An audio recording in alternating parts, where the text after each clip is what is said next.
Hey, Table 5, we got Russell for you.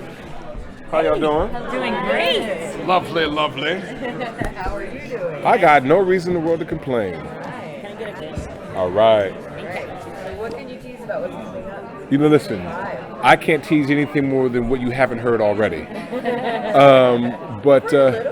But you know, honestly, what I will say, what I can say, and I just feel like, and what I sort of hope for, I think it's going to be more of a reboot. I think we're looking at more of this Nick in his lone soldier mode, this hero's journey. You know, when you look at what he's lost up to this point, I think it's there's a lot more at stake than there was even in the first season. You know what I mean? You know, you lose your aunt that you didn't know.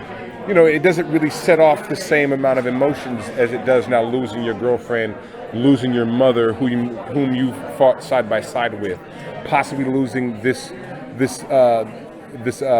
young, you know, woman you're going to bring up as who's been the apprentice, too, and those things. Because now there's more of an emotional connection that wasn't there before. So I think we're talking about him taking more chances. And so in that, right, him taking more chances, I hope that there is more conflict between Nick and Hank, in so much as I'm not going to go down that, I'm not going to blaze that trail with you. You know what I mean? I know what you're capable of. I know what you've done in the past. I question things that we've done up to this point. You know what I mean? Which has brought death at our door. And so you're hoping that it creates that kind of conflict to where because of this climax and this resolution that sort of happens, and that because that's what you want tension, you know what I mean, between the characters, and it's a lot more enjoyable and much more fun for the actor to play, and then there's a journey, for everybody. Does that mean you're going to bring him the more human side, keep him tethered to that? Hank stays on the ground. Hank stays on the more human side of things. You know what I mean? And as I was telling the people, I enjoy, what I enjoy most about the show for me is the more procedural aspect of it, the more detective nature of trying to figure out what it is. Putting your collective heads together to sort of figure out, okay, these are some of the clues we have, and let's match it with some of what we discovered, and let's put these pieces together. That 7, ish, sort of thing. And also, I think that, I like the idea also that Hank is more of a physical presence. I mean, if you notice, as the seasons have gone on, I say less and less. And I've kind of taken on that to sort of give myself liberty to be more expressive visually. I comment differently on scenes, you know what I mean? When we see, because, hey, there's no lines for Hank. Nick is figuring it out, or I've condensed my lines and taken, all he needs is a word and a look, and that says it all. We've come to our 4th and 5th season now, where you know what he's going to say, or you know what he thinks about certain things, so he doesn't need to say much anymore. He represents the audience, the skeptics, who still don't believe what this is, right? And so I'm still sort of keeping, there's some skepticism in his brain of like, this is still weird shit. You know what I mean? Like, I'm here because I kind of have to be. You know what I mean? So I'm still not fully on board. So, there's still sort of him sort of sitting back and kind of going, really? Okay. That kind of thing. And I like that, because again, it does keep him grounded. You know what I mean? And it keeps him in reality. But Agent Chavez is going to work. How is that going to be a problem? Yeah, but Agent Chavez is going to be like a gnat. But yeah, she's going to come on. And Elizabeth Rodriguez is great. I mean, and she's got, like, again, you're talking about an actor and a woman who is grounded, who is a force of nature in her own right, as a woman, as a human being. And so again, that brings some gravitas and just sort of a force that's just like, this is new energy, that we haven't had on the show, that you have to sort of deal with. She is uncompromising, I think, as a person, a woman that I've known and seen her work on stage and everything like that.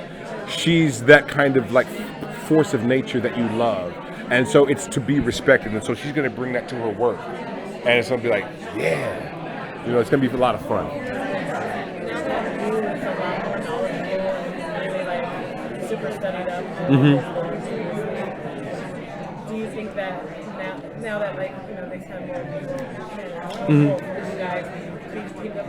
I think so. I mean, I look at Hank as this physical presence and Wu as the cerebral presence, and I am not intimidated by that at all. Like that's what it is. And Wu is a bright and intelligent and inquisitive, character. You know what I mean? And Hank is not. Hank is a cop, and he knows what his strengths and his weaknesses are.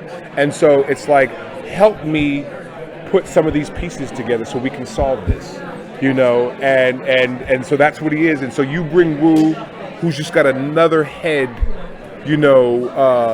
for the creatures and science and things like that. That's just going to make the pot richer. I really think, yeah. He talks of a new romance for Hank. We're gonna see. You know what? It's possible, but I hope not. I mean, it's like, all that does is kind of cloud the issue. You know what I mean? Like, it just does. Yeah, I mean, obviously, if they can connect it in some way to something, then it's great. But if not, it's like, again, Hank, listen, he's been divorced 4 times for a reason. Like, he can't find love under any management. So that's just the way it goes. And I got to say, I still got life to live just as an actor myself. So I'm gonna save my romance days for later on down the line. I got other characters. I got other stuff in my, in my toolkit. I'm gonna bring her that later. Yeah. I still fear for Hank when they're in fights. They hold it down really well. Is there any? Are you go to them and say, hey, can I get a few more weapons, or can we get beat them up a little bit? Well, it's interesting. It's interesting you say that because I've actually told our fight coordinators and people to simplify it. Again, I like to keep Hang rooted in reality. So like all the chainmail and the cat o' nine tails and it's like no. I have my Roscoe. I have my gunpowder. That you shoot somebody, they die.